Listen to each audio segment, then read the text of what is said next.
Por supuesto, el ministro de Justicia, y lo adelantábamos también antes de comenzar este informativo, ¿no? En nuestras rondas anteriores, el ministro Cordero confirmó finalmente que la construcción de la nueva cárcel de alta seguridad va a estar emplazada en la comuna de Santiago. Razones hay muchas, fundamentalmente aseguró que tanto los alcaldes de Santiago como Pedro Aguirre Cerda ya fueron informados y esta decisión obedece a las características del sector donde cohabitan actualmente el Centro de Justicia, el anexo Capitán Llave, el Santiago 1, en fin, está todo allí dispuesto. Vamos a escuchar parte de las declaraciones y profundizamos en este tema con un interesante entrevistado. En Santiago 1 existe una sobrepoblación muy significativa. Lo recomendable en consecuencia es ampliar dicho establecimiento y en esa ampliación desarrollar el establecimiento de máxima seguridad al cual ha hecho referencia el presidente de la República la semana pasada. Para llevar a cabo esto, el Ejecutivo a su vez enviará un proyecto de ley separado que permite una delegación legislativa de manera tal que exima algunos trámites adicionales para poder cumplir con el objetivo. Adicionalmente, cumplo con informar a ustedes que la atribución entregada por la ley 21.636, el Ministerio de Justicia la va a hacer efectiva en al menos 3 lugares adicionales distintos a la comuna de Santiago. Las razones por las cuales el Ejecutivo ha tomado la decisión en ese lugar es que esa zona es una zona que se ha ido consolidando como un barrio judicial y un barrio penitenciario. Bueno, efectivamente, ahí está el Centro de Justicia, está Santiago 1, está el anexo Capitán Llave y hay un terreno que es del Ejército donde eventualmente podría emplazarse este nuevo penal que va a estar dedicado a la internación de reos vinculados a crimen organizado. Profundizamos en esta materia, estamos con el exdirector nacional de Gendarmería, Cristian Alvear, a quien saludamos, le damos la bienvenida a este noticiario. Cristian, ¿cómo está? Buenas tardes. Muy buenas tardes. Bueno, primero que nada, ¿cómo percibe usted la información, esta decisión que toma el Ejecutivo de emplazar este nuevo penal en este barrio que ya se describe como un barrio judicial, penitenciario, como usted quiera? Bueno, lo primero que el anuncio de emplazar una cárcel de máxima seguridad para combatir el crimen organizado, para darle mayor infraestructura a Gendarmería, posibilidades de clasificar y segmentar de mejor manera a la población penal, sobre todo la relacionada con quienes lideran bandas relacionadas con el crimen organizado, el narcotráfico, el terrorismo, es altamente positivo para la gestión penitenciaria. Ahora, que se emplace en Santiago, centro, o donde se defina, es importante entender, Iván, que en cualquier comuna donde se pretenda proyectar una cárcel va a haber resistencia ciudadana como ha existido durante décadas en nuestro país y en otras tantas partes nadie del quiere mundo. Tener una cárcel cerca de su casa, es bastante Claro, obvio. eso es verdad, pero también hay que entender que hoy día el crimen organizado afecta a muchos ciudadanos de este país y sobre todo a aquellos territorios que están siendo sometidos por bandas organizadas, ¿no? Entonces, una de las formas de las estrategias que los estados han utilizado para minimizar ese control territorial que ejerce el crimen organizado es también teniendo a estos sujetos que lideran estas bandas organizadas bien segmentados en cárceles que tengan infraestructura especialmente diseñada para albergar este tipo de criminales que en otros países, Iván, transforman las cárceles en verdaderos centros de operaciones criminales. Sí, los centros logísticos, eso se vio especialmente durante este año en Ecuador. Nos tocó estar allí en Ecuador y efectivamente los penales, incluso los que tienen alta segregación, habían sido tomados y cooptados por bandas que tenían bien segregado. Este recinto es de una banda, este es de otra banda y el policial de Gendarmería, la que le hace Gendarmería allí, básicamente habían sido coadyuvantes en esta situación. Ahora, muchos se preguntan, bueno, ¿y por qué en ese barrio y por qué no en un lugar más apartado? Porque una cosa es tener reos comunes, el anexo Capitán Llave, incluso el Centro de Justicia, a que ustedes les digan, los jefes del cartel del crimen organizado van a estar aquí. Porque efectivamente eso significa que los familiares de delincuentes de alta peligrosidad, estamos hablando de personas que utilizan tipos de armamento distintos, con métodos criminales que son muy diferentes a los del AMPA común y corriente que había en nuestro país. Es bastante comprensible la reacción de la municipalidad, creo yo, no justificando naturalmente la oposición, pero uno puede entenderlo, y sobre todo los vecinos. ¿Qué le dice usted a los vecinos que van a tener que convivir ahora probablemente con tener a delincuentes mucho más peligrosos cerca de sus casas y con los familiares de los mismos yendo a un régimen de visitas que me imagino que tendrá que ser especial, pero tendrán que tenerlo? Bueno, dos cosas. Una, en su minuto esto se resolvió cuando la cárcel de Colina 1 se emplazó en la comuna de Colina, sí, ¿no? Claro. Y posteriormente se construyó Colina 2. Colina 2 al lado. Al lado, ¿no? Y hoy día nadie quiere las cárceles ni de Colina 1 ni Colina 2 en la misma comuna de Colina, ¿no? Entonces, siempre van a haber resistencia. Muchas veces llegan las cárceles y después se pueblan estas comunidades, ¿no? Entonces, bueno, hay que entender que la ciudadanía, Iván, tiene que asumir también que una cárcel beneficia a la seguridad pública, beneficia a la paz social. Es contradictorio que nadie quiera una cárcel, pero todos quieren más seguridad pública. Entonces, ¿cómo tú vas a sentir que estamos avanzando en el camino correcto si estos delincuentes muchas veces, por las condiciones en general de las cárceles, donde ellos creen que las cárceles son prácticamente sus casas, ellos replican modelos criminales que traen desde los territorios en las cárceles, ellos venden droga, venden celulares, venden alcohol dentro de las cárceles. Tuviste el caso de Ecuador, donde tenían incluso armamento largo, lanzacohetes, lanzagranadas, ¿no? Bueno, esa realidad de Ecuador es la que tenemos que tratar de evitar. ¿Cómo? Con mayor infraestructura y mejor infraestructura. Yo le entiendo el punto, pero eso es cárcel adentro. Ese es el régimen penitenciario que Gendarmería tiene que imponerle. Ese es el control que tiene que haber sobre los distintos módulos. Tiene que ver con las fiscalizaciones que usted realiza a las horas que usted estime conveniente, no a las horas que el reo que estime conveniente, para ver que no tengan celulares, ni armas, ni drogas, etcétera. Pero yo le pregunto por el emplazamiento de la cárcel, porque a nosotros nos tocó conversar en la Radio Universo tiempo atrás con el candidato José Antonio Kast, candidato presidencial, quien ha hablado de estas cárceles al estilo de lo que se está haciendo en El Salvador. Y él proponía no uno, sino que 3 centros penitenciarios, y los proponía en lugares alejados. Él decía, en el desierto. Puede ser en la región de Arica y Parinacota, puede ser en la región de Antofagasta, puede ser en la región de Tarapacá, donde tú quieras, pero en el desierto, lejos, decía. Hay quienes proponen llevarlos a una isla. Yo sé que pueden ser ideas populistas a lo mejor, pero pensando en la comunidad, ¿cuál es la diferencia para la seguridad ciudadana de tener una cárcel de alta segregación en un lugar apartado de la comunidad que tenerla en pleno centro de Santiago, donde ya hay 3, 4 recintos penales en ese mismo barrio? ¿Qué ganan los vecinos o qué gana la seguridad del país con tenerlos allí, no tenerlos, por decirle usted, en un lugar que no esté tan poblado como Santiago, lejos de la comunidad? Bueno, una cosa es atacar el hacinamiento y claramente podemos coincidir que puede ser necesario construir cárceles muy alejadas de los centros urbanos para descomprimir cárceles que están altamente hacinadas.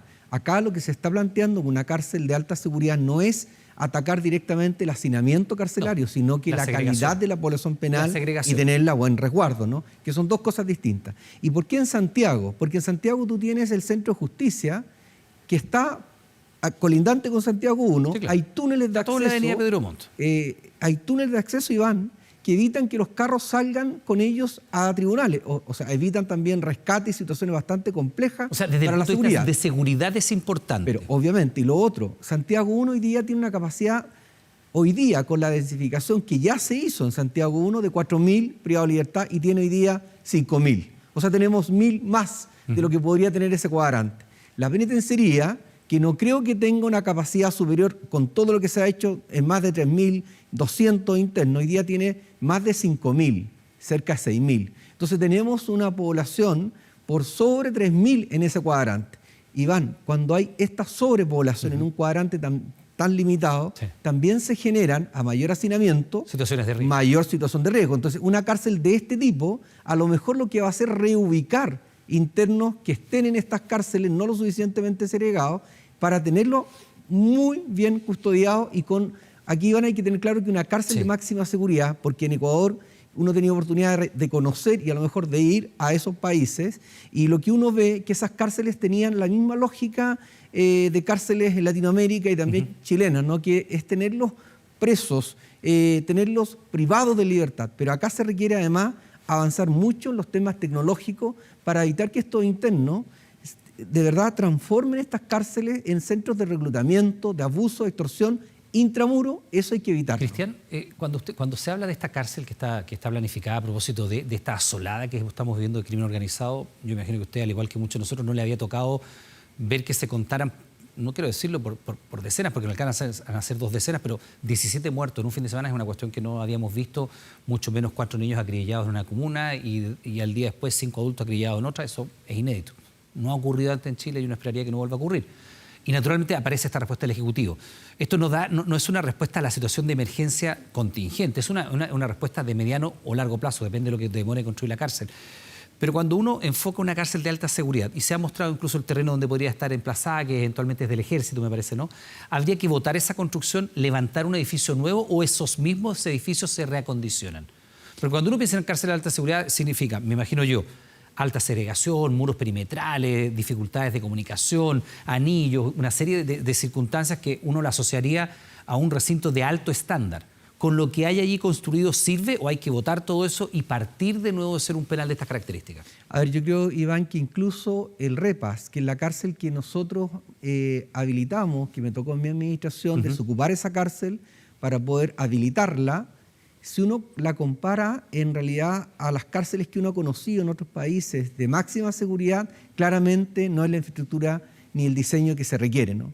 Hay otro tipo de infraestructura para cárceles de este tipo de máxima seguridad, Sí. ¿no? Entonces, si usted me pregunta, yo no conozco cuál es el diseño, qué es lo que han pensado. Pero usted como director usted fue director de Gendarmería. ¿Qué diría usted al respecto? Iván, claramente que eso no hay nada que se pueda... Esto hay que hacerlo en serio, ¿no? O sea, esto no se puede readecuar. No. Hay que hacer algo en serio. ¿Cómo tiene que estar construida una cárcel de alta seguridad atendiendo a la población penal que estamos pensando de que llegaría ahí? Crimen organizado, Tren de Aragua, no sé, los pulpos que son esta banda peruana, todo lo que está operando en nuestro país. ¿Qué características debiera tener?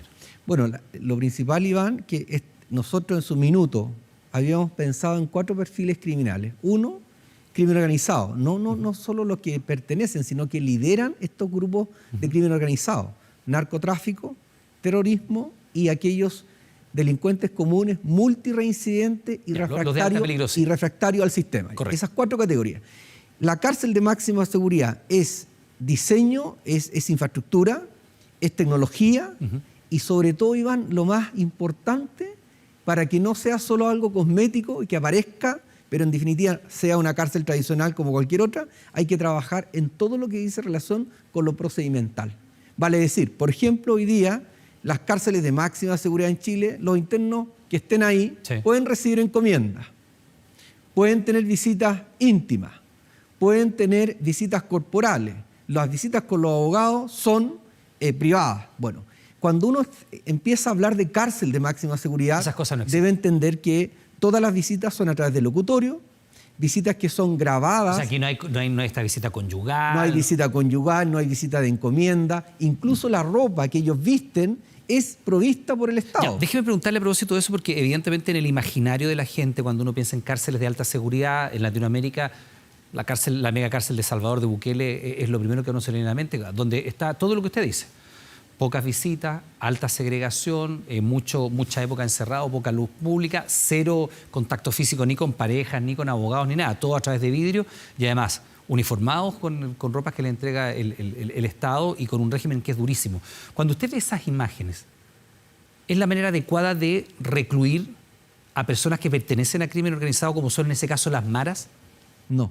¿Por qué no? No, porque en el fondo el modelo de Bukele es una respuesta que yo analizo desde el punto de vista penitenciario, desde mi experiencia, como una respuesta a la emergencia, en donde se construye una cárcel para 40.000, entiendo, posibles privados de libertad. Hoy día hay cerca de 18.000. Bueno, esa cantidad en norma internacional es inmanejable. No tener personas... Hasta el momento le ha funcionado. Claro, pero porque tiene una capacidad, obviamente, de 18.000 y no 40.000. Y además una situación de régimen interno prácticamente en bodegas, en galpones, ¿no? Y pertenecen ahí, convergen internos de distintas maras y están custodiados noche y día. No pueden ni pero siquiera... ahí no funciona, ¿por qué? Porque la mirada es crítica. Yo entiendo, los organismos internacionales han levantado muchas críticas a propósito de la vulneración de los derechos de las personas que están recluidas. Hay incluso organismos que dicen que hay personas que han sido sometidas a prisión sin tener un debido proceso, etcétera. Esas consideraciones están sobre la mesa, pero desde el punto de vista penitenciario, lo que usted me dice, ¿no funciona? Porque Salvador pasó de tener cifras terribles en términos de delincuencia a hoy día tener cifras bastante más bajas. Entonces uno diría, haciendo la salvedad gravísima del tema de eventuales vulneraciones a los derechos de los recluidos, desde el punto de vista estrictamente del manejo de la población penitenciaria, aparentemente sí le ha dado resultado. Algo, Iván, que está y deja de manifiesto el modelo de Bukele, en términos bien coloquiales, lo que genera es que usted controla la delincuencia en la cárcel estrictamente y mejora la seguridad en las calles. Esa ecuación está demostrada. Si usted suelta la delincuencia en las cárceles y hacen lo que quieren, en la calle también hacen lo que quieren. Pero el modelo que entiendo de una cárcel de máxima seguridad para 500 plazas, lo que busca es el de individual, no galpones, en donde los derechos humanos se respeten, pero las condiciones de control, el estado de funcionamiento de la cárcel lo define el Estado y no lo definen los grupos criminales. Entonces yo creo que ahí hay que avanzar justamente en cárceles de máxima seguridad que tienen estas características. Cárcel con una cantidad, incluso, Iván, las 5 cárceles que se construyeron en Brasil, 2019, de máxima seguridad, tienen capacidad para 350. Brasil tiene una población penal de más o menos 480.000 privados de libertad. Tiene 5 cárceles. Cuando yo visité esta cárcel de máxima seguridad en el estado de Brasilia, tenía una capacidad de 350, pero solo habían 49 privados de libertad. El 10%. Importante, Iván, entender que una cárcel de máxima seguridad con un régimen también estricto también genera que en las cárceles no de alta seguridad el régimen interno sea mucho más tranquilo, porque nadie quiere llegar a estas condiciones. Porque claramente si esta cárcel es estricta, los internos también quieren tener más cerca a su familia. Entonces generan estas cárceles de más seguridad, más control, mayor respeto entre los privados de libertad y más gobernanza en las cárceles tradicionales. Bueno, parte de la discusión que está puesta sobre la mesa a propósito de las medidas anunciadas por el gobierno. Cristian Alvear, exdirector nacional de Gendarmería, le quiero dar las gracias por haber concurrido hasta nuestra estación. Que esté muy bien. Igualmente.